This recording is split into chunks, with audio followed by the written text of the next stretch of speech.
Hello everybody, Josh here, Styes Cards. Once again, back from YCS Niagara, and if you read the title of the video, I did lose in day 2. Once again, my curse of losing in day 2, but that's quite alright. We got plenty of other YCSs this year, so we're gonna make it happen. But yeah, I played Spright deck, and all my losses were to people in top 32, so that's kind of cool. I didn't lose to anybody that ended up doing bad. That's always the worst when your loss is somebody that goes 1-3. But yeah, I played against a lot of cool people, not a lot of cool people, and it was just a great experience. Big shout out goes to Raymond Dye for that first place, our new YCS champion. Big fan of Raymond Dye over here, if you catch my drift. But yep, I'm going to talk about my Spright deck. It really wasn't anything crazy, which I think was definitely a big weakness. I played just like a generic Spright frog deck with just with hand traps, and I just wasn't doing anything like crazy with my deck. Like I was just losing game 3s. Like all my matches, I lost my game 3s with the die roll, and I just felt like I really couldn't even play it. Like I wasn't playing enough strong cards or like anything to like win that game 3. So it was just kind of like a poor deck building choice on my part. But yeah, I could have won the die rolls. You're right. But I definitely think the deck could have used some stronger cards. Like, I didn't play Dark Roller at all. I kind of wish I played Dark Roller now.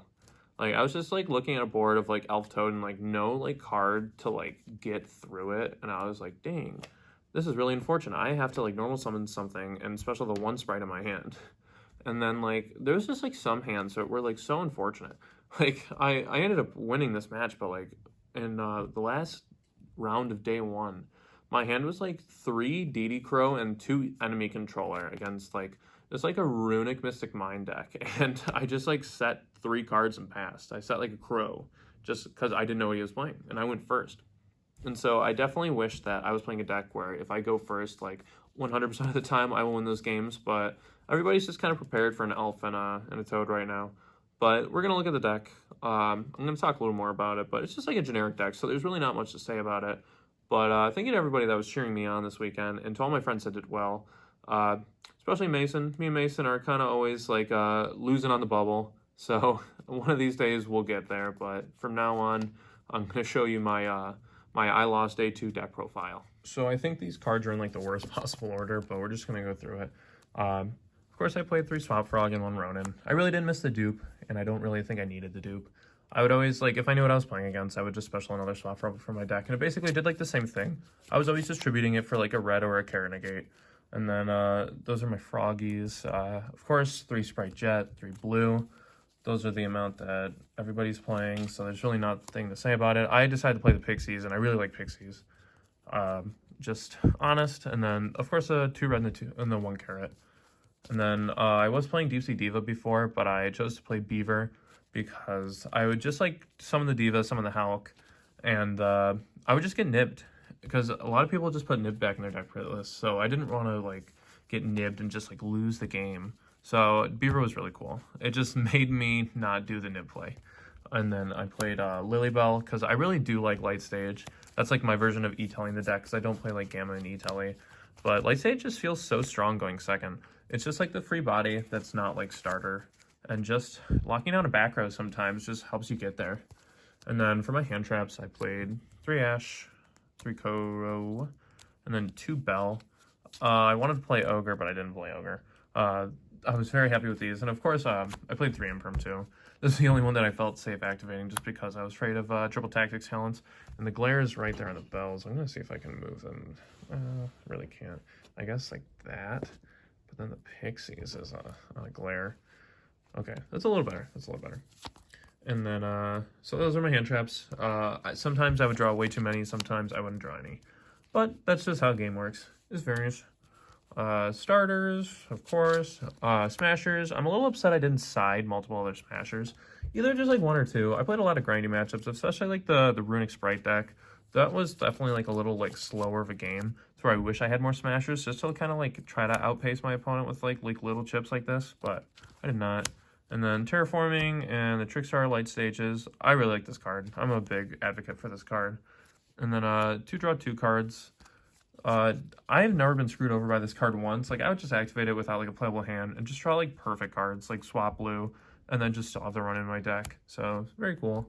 Econ, I kind of wish I played 3 Econ. It was, like, my only hope on, like, going second sometimes. Just, like, normal summoning a Beaver. They, like, Draco's Tapelia target it, and then just, Econ it and take, like, anything else they have. It just feels so good. Even, like, the Spright Mirror. Like, they negate with Toad, I tribute my monster, I take their elf. It's just way too good. And then, True to Tactics Talents, I could almost not say that. But, I don't know, kind of indifferent on this card right now. 2 weeks ago, I was like, this is the best card in Yu-Gi-Oh! But now I'm kind of like, it's still good, but it's getting there. I definitely think it's a little better now. Everybody put hand traps back in their decks, especially with all, like, the new runic cards. But, really like this card. And then Called By. These were, like, mainly, like, these cards in particular. Like, I would side out going first. Like, yeah, these are good. Or probably not the Called By. I don't even remember. But, or going first, I would side out, like, the Trickstar cards, too. Those were, like, easy side outs. And just, like, without those, like, I'm taking away 4 level 2 monsters in my deck. But I was kind of just hoping I would just draw starter. That's really all I can say about that. So, here's my main deck. It's a little glary, but it honestly doesn't look too bad. And this is my second time recording this video, and it looks a lot better now. And there was a humidifier going, and it was so loud, so that's why I redid it. For my extra deck, I played El Mirage, and I really wish I didn't. Because the games where I just, like, it happened once. I only had Swap Frog, and I made this. My board was just, like, so weak to where, like, I was probably just losing that game regardless. So I probably shouldn't designate a spot in my extra deck to a losing turn. That's my thoughts with it. I really do wish I played the Water Charmer. There was a handful of times where I was like, man, if I had area, this would be crazy. So I did play this. I played Nightmare Unicorn and IP Masquerena. And then 2 elves. I don't think you need to play 3, but if you're like me and you don't have the most experience with the deck, because I recently just started playing it, I kind of like ran through my elves a little too quick. And there was one game where I just kind of like was very careless with making them, and I just didn't have the 3rd elf, and I was like, ooh, I might lose this game. And then I also played Access Code and Dark Charmer. I don't have those because I lent them away, or my friends lent them to me. So this is Access Code, that's Dark Charmer, and those cards are really good. And then for the XYZs, the 2 Gigantic, the main suspects for summoning is Zeus, including Zeus, and then Oimaru, Jin Buster, which I really like. This card is really good. And then Totally Awesome. So these plus those 2 Link monsters I previously mentioned. Very happy about that. The only thing, like I said, I would just want to play the Water Charmer. I think that card is very good, and I don't want to play a card for a losing game. And then for my side deck, I sided Nibs, which I was kind of happy about because I played like 2 tier element decks, and I expected to play more, of course, but I only played 2. And this card is really good against tier, and against Spright, they would just summon their Gigantic, and I was like, oh, I'm glad I don't have Nib here. And then I played Pankratops just because this card is really good. And then for the 1-ofs in my side deck, just doing those together so we're staying in 3s. The Feather Duster, crazy, and then Red Reboot, crazy. For my like back row removal, I just played 3 Cosmic. I didn't really want to discard cards with Twin Twister. Plus, I got like Curse Seal, the Forbidden Spell this weekend by my day 2 opponent, and that kind of blew me out. So I'm glad I didn't discard a card. And then I played 3 Pointer. I really like this card. This card is phenomenal. It's way too good. And then D-Barrier. Like, especially with this card. Like, if I can have, like, a Toad on my board with an Elf, I can just see their hand. Like, even if it didn't banish card, I still might play it. Just because I get to know what their hand is, so I know what they can do. So it just makes my hand perfectly. Like, a Pointer and, like, tagged up with, like, 1 more card, like, that's just way too good in the background. So that was my deck. And I had a good time. I really did. Didn't do as well as I hoped. Always hoping to do something, but I definitely did not this weekend.